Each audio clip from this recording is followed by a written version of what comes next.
Hi everyone, Daniela Cambone here from ITM Trading. I hope everyone's enjoying our summer videos. We're about to actually officially kick off our summer series with so many exclusive interviews. In fact, I'm about to head off to the Rick Rule show down in Boca Raton, Florida, where I'm going to have some incredible interviews. But before I start packing my bags, I just wanted to take a second here to remind you and urge you, if you have not, to book a free strategy session with one of my colleagues over at ITM Trading. One of the reasons I came to ITM is because I'm fully aligned with their philosophy that education comes first.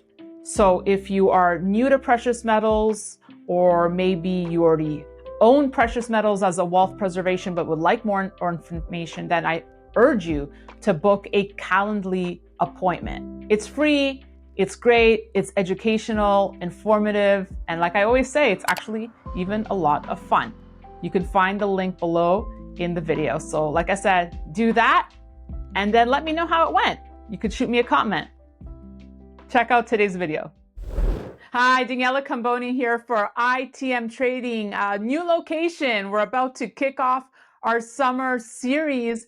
And joining us today, Gareth Soloway, Chief Market Strategist over at VerifiedInvesting.com. Gareth, always good to be back with you and your charts. Thank you so much. It is always good to be here with you. We always have great discussions, so looking forward to it. And we have so much to unpack today. All this madness, I need you to help make sense of it all. Let's start with the latest today. We had Fed Reserve Chair Jerome Powell speaking in Portugal, saying he's satisfied with the direction inflation is heading, but he needs to be more confident before he could start cutting those interest rates, Gareth.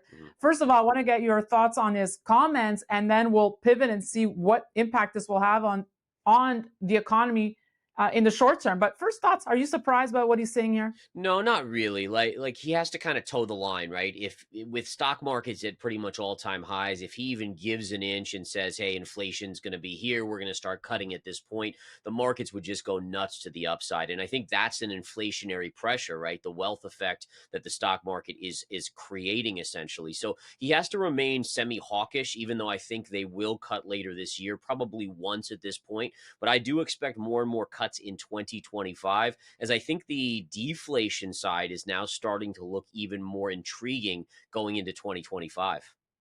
Okay, so he's got to be looking at the overall economy here. I mean, do you think that he's so disconnected with the everyday American, though, Gareth? Because I know you've been tracking credit card non-payment spiking, another signal that the U.S. economy is struggling. Delinquency rates of over 90 days on credit cards jumped to its highest level since 2012. And 401k plans saw a 40% increase in hardship withdrawals. So your take on this and the Fed's disconnect between what's really affecting everyday Americans here? Yeah, and I think this is such a great point, because with these numbers, and these numbers are just some of them. I mean, you can go into other data, credit card loans you mentioned, but also auto loans.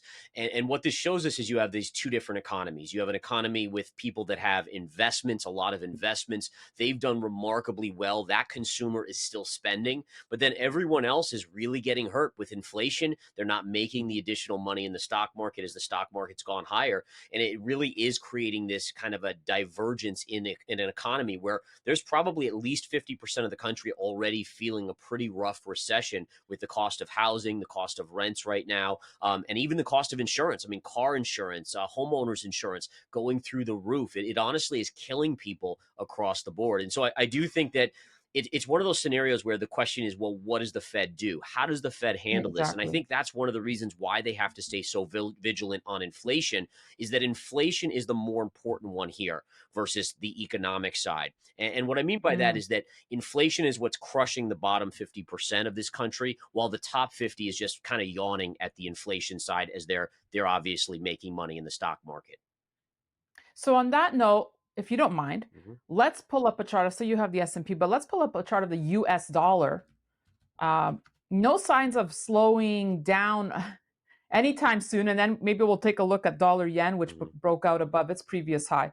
But talk to me about what you see in the cards for the dollar here. Yeah, and so the dollar has remained very strong. If we look back in the January or December of 2023 period, we've actually seen the dollar trending higher for this entire year. And the key here is just understanding that the US dollar is versus all the other currencies, right? It's a basket of currencies, including the euro, including the yen. And so the dollar is staying strong relative to those currencies because those governments and those Federal Reserve banks, they're all already starting to cut rates. And we've seen Canada do it. We've seen the European Union start to do it. And that again weakens their currencies, and therefore the dollar strengthens in response. So, I think there's a big misconception here that the dollar staying strong means US citizens have like more buying power. It doesn't mean that. It essentially just means versus other currencies, our currency is still kind of the cleanest shirt in a dirty laundry basket, if you will. Now, looking at the chart, what I'm seeing here is that we are kind of getting sandwiched between a resistance line as well as a support line. And I do think the jobs data this week will be instrumental in either this chart breaking up, the dollar breaking out with stronger data, or if it's a little bit weaker on the jobs front this week, we might actually see it turn back down as expectations for the Fed to kind of catch up to the other central banks with cutting rates starts to kind of jump a little bit. Right.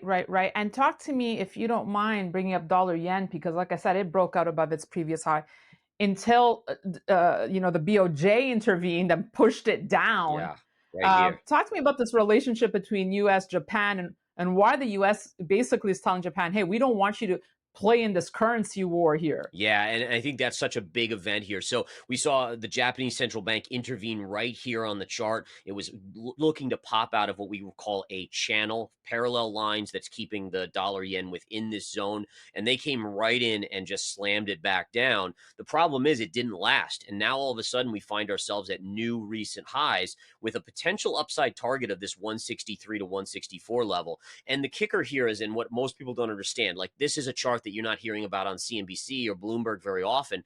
But the reason why it's such a big deal is, and the US just came out, I think it was last week, and said, we're going to put Japan on a list of potential currency manipulators. And the reason why it's such a big deal to the US is because for the Japanese central bank to strengthen their currency, they must dump US dollars and US debt on the open market.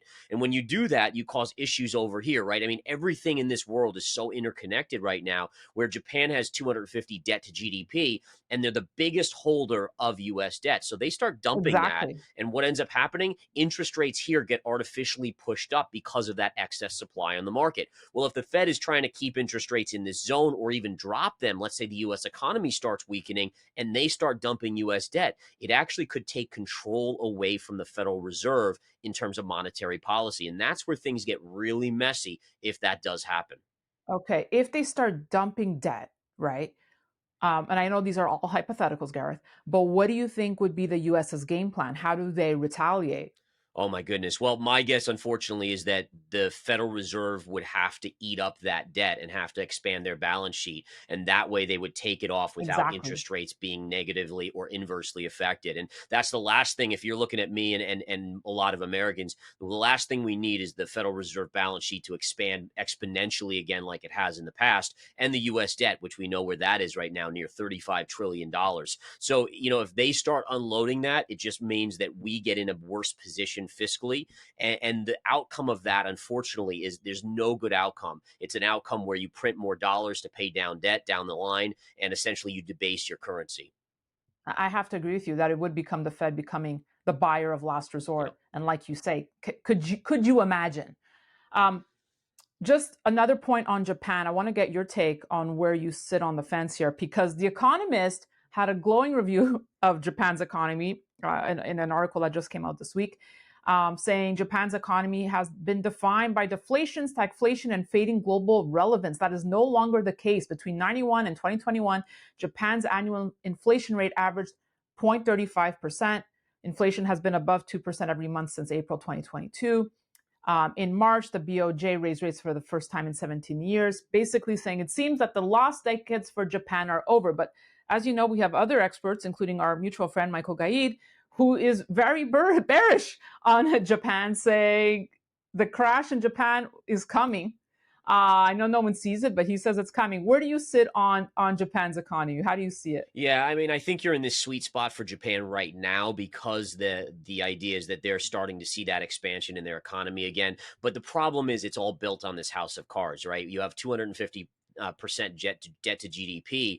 And my biggest concern is that we have so many different countries that are intertwined. Like we saw just recently the instability in the political side of France. And basically there was a big official there that was asked, could this cause a financial crisis with the debt in France being monumentally big as well? And he said, yes, it absolutely could. And then you saw the EU coming out and saying, hey, France, you need to get your debt under control. Why did they say that? Why do they care? Well, they're part of the EU, but also because it's like a wildfire that can spread. And so if you see something start in France, it can very quickly spread to the rest of the European Union, which then can spread to Japan and then to the US. And it's one of those things when you have this house of cards built on trillions, hundreds of trillions of dollars of debt, there is a quick downfall that can occur when the dominoes start to go. And again, right now we don't have those dominoes going, but we're slowly inching to it. So going back to Japan, you're in a scenario where, yeah, I mean, as long as everything stays perfectly normal, maybe they're okay. But the odds of that happening at some point, whether it's in a year, whether it's in 5 years or 10 years, there will be a reckoning day for all of these countries that have jacked up all of this debt and are basically just riding high on this high of fiscal irresponsibility. All right. On that note, let's talk about something definitely more secure, and that's the gold price. Yes. Gareth, if you don't mind bringing up that chart, because I know last time we spoke, you said, look, 2,400, 2,500 gold should be locked in the cards for this year. I want to know, have you become more bullish or not? Yeah. Interesting thing here, speaking to my bullion dealer friends, precious metal dealers, I mean, the retail investor has not shown up yet, Yeah. right? And we could discuss reasons why or whatnot, but just first your take on the gold price, and then we can kind of figure out what's going on here with the buyers and why they're on the sidelines. Yeah, so the first thing to recognize is that if retail buyers haven't shown up yet, it means that there's a lot more upside to go on gold. It's usually when retail buyers FOMO in that's the end of the move, right? And that's where the institutions start unloading to those retail buyers. And you can see that in almost all bubbles. You go back to the dot-com era, you go back to almost any period. The upside in a market finally lures in the retail crowd that's been kind of scared, skeptical, and then that's obviously the top. And unfortunately, they become bag holders. But looking at the gold chart, we did get up to that 2,400 and change level. And then what's going on right now is just what we call price kind of, digestion.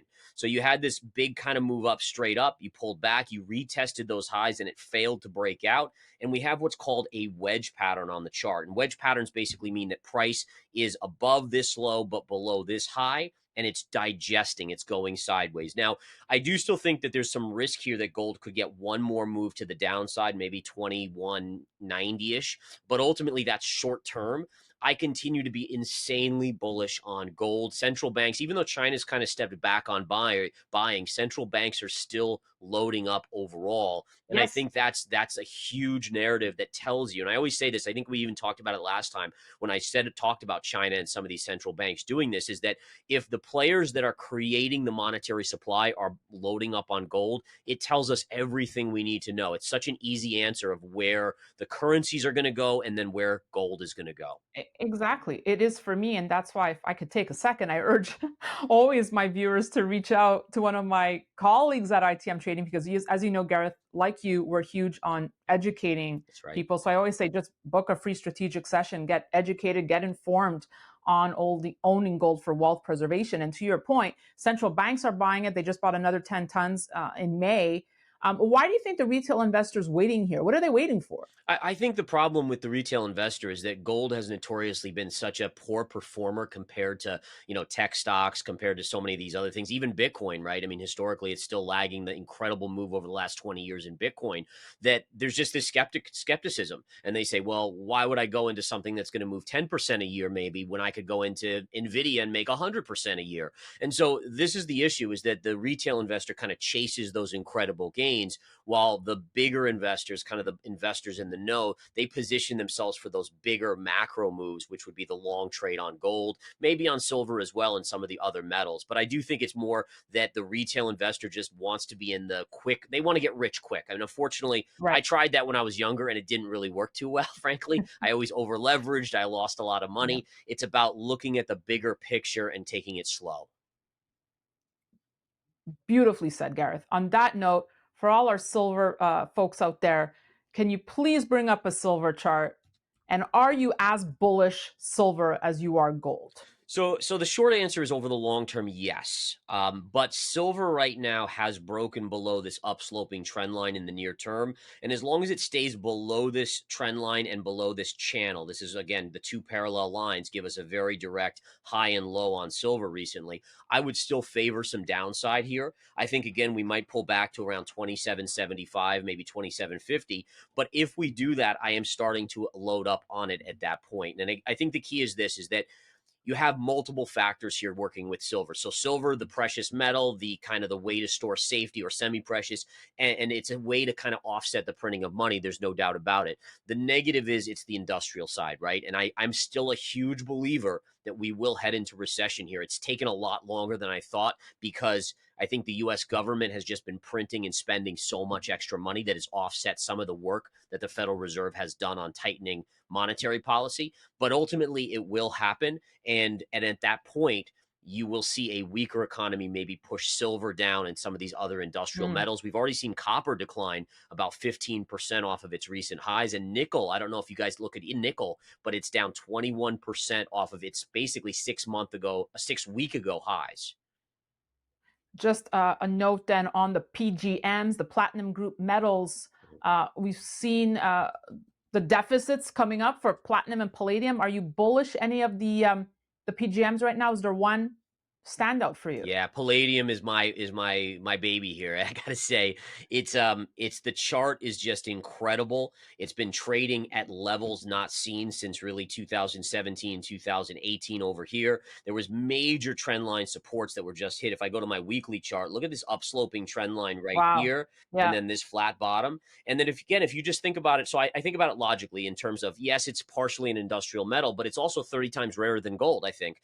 And so if you just look at a place to store money where if you buy it and you offset the risk of, let's say, them printing money and more debt and a fiscal collapse, this makes a lot of sense, right? It makes a lot of sense. 30 times rarer than gold, yet it trades at a more than 50% discount to gold. And granted, it's not coveted like gold. Obviously, there's a lot more demand for gold. But the other thing to note here, just on a short term, look at this breakout that's occurring today as we speak. This breakout above this downsloping trend line. And this could be the beginning of a bigger run on Palladium. So it is one of my favorites right now on a swing trade basis. I don't hold a lot of Palladium physical, but certainly gold and silver I do. Okay. On that note, let's bring up Bitcoin. Yes. Where does Gareth see Bitcoin headed? You know, you've taken so much heat from from the Bitcoin cyber hornets about your previous very bearish forecast for Bitcoin. On that note, I want to also get your thoughts on Peter Thiel, long time, I'm all in Bitcoin guy, has just come out saying he doesn't see much left to run in the Bitcoin price, saying, you know, what now that the ETFs are, and he doesn't see what other buyers would emerge, saying this is pretty much the top we're going to get here for Bitcoin. Kind of surprised by his comments there. I'm not saying he was an uber bull like a Michael Saylor, but almost there. So for him to say that, your thoughts on his comments, and then we'll get your reading of the chart here. Yeah, so I'm assuming he means more shorter term, and I agree with him in the short term. And my thesis again, so I called the top at 69,000 for a drop to 20,000, and then what I said was that if we see a stock market collapse, then we would see Bitcoin go as low as 10. That obviously didn't happen. The stock market just went to new all-time highs. Bitcoin went on a beautiful bull run. But one of the things that we do see now is more and more kind of breadth within the stock market getting negative. And what I mean by that is the NVIDIAs, the Microsofts, the Apples, they're literally carrying the entire stock market up right now. everything else, the advanced decline line is hugely negative. We're seeing negative divergences everywhere. Most other stocks are actually trading lower versus that magnificent 6 or 7. And so what that's telling me is that the stock market is getting ready to have a correction here. And in that case, I think there is pressure on Bitcoin. And I think that's what Peter Thiel was saying as well, is that if you don't have more money being created because the stock market is going up, you're likely going to see the stock market fall, and that will take Bitcoin down. And I agree, because if you're looking at the ETF side of things, if you get the stock market to fall, those buyers that would buy the ETF will probably shy away from buying the ETF because they're stock investors generally. And that becomes an issue for Bitcoin continued upside. So I'm in the camp that we probably head down to 50,000. 50,000 is a massive support. It's actually where the spot ETF surge occurred before the last 20% correction. Mm.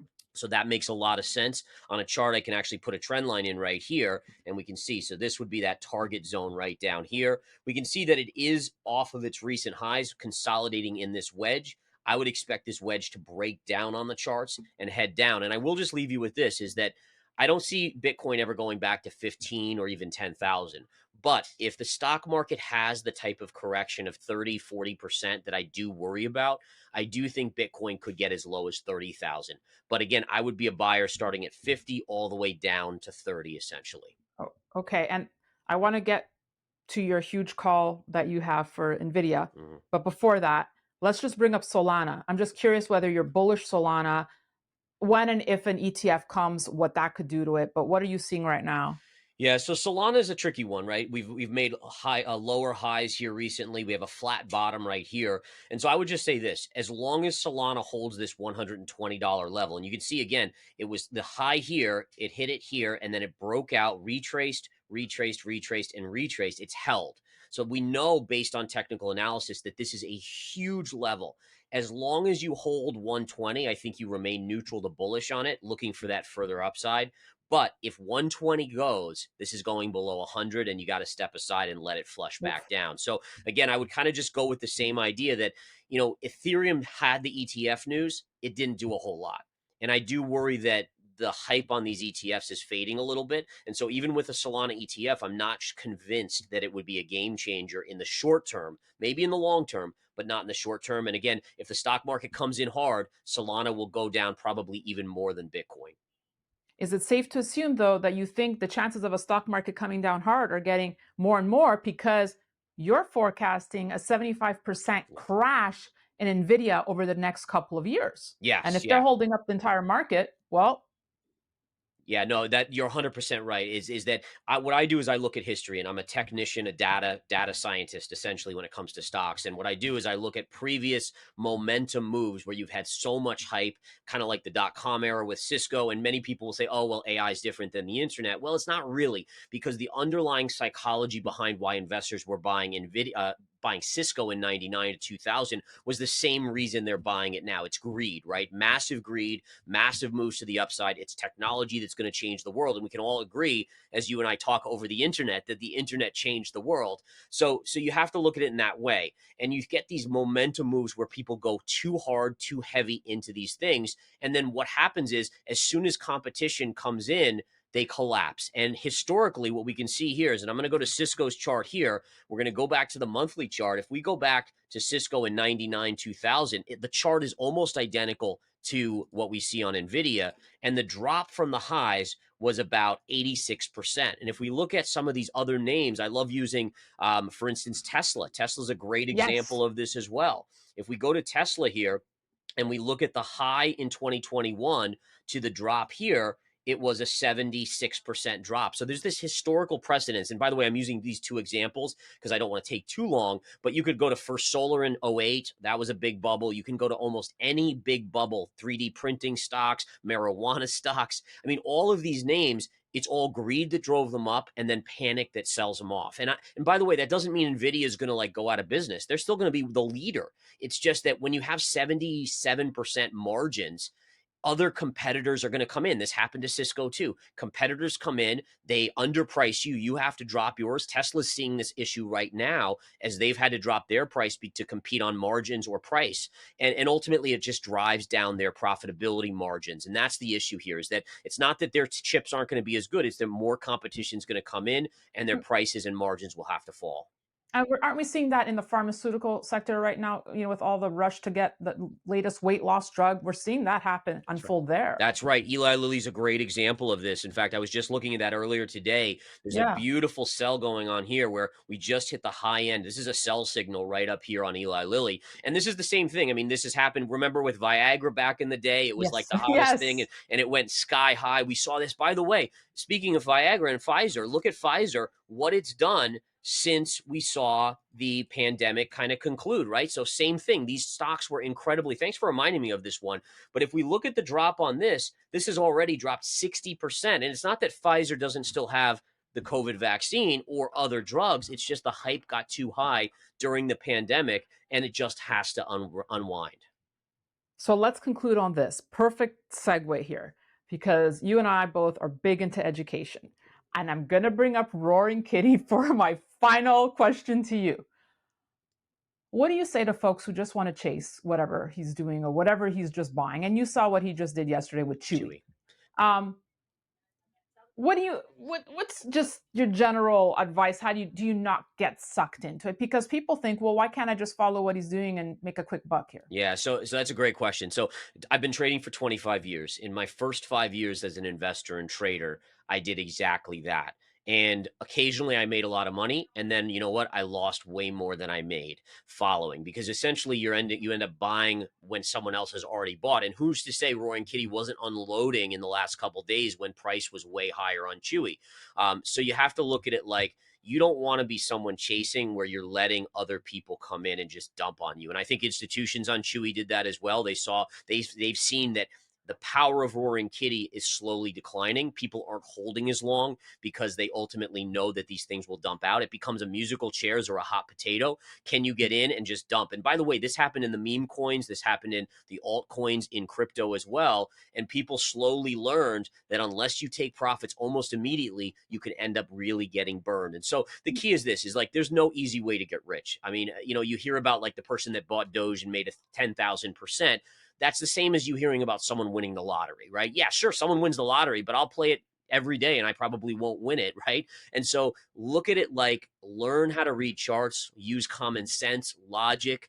Don't get hyped into the hype out there. Social media has made it even worse for people in that respect, where it's so much hype that it's almost impossible not to get caught up in it. But you have to learn. I learned the hard way. I touched the stove and got burned many times. Finally, I know, I'm like, listen, this isn't for me. But I do think that people just have to recognize, and sometimes it takes losses for them to go through, that this isn't the way to get rich quick. Perfect way to end this awesome and information-packed interview, Gareth. We got a lot in. We did. That was awesome. That amount of time. You're awesome. Thank you always. Thank you for bringing your charts, and we're going to touch back with you real soon. Thank you so much, Daniela. Take care. And thank you all for watching. We'll have more great content coming your way. Be sure to stay tuned to the Daniela Cambone Show and sign up at danielacambone.com. See you soon.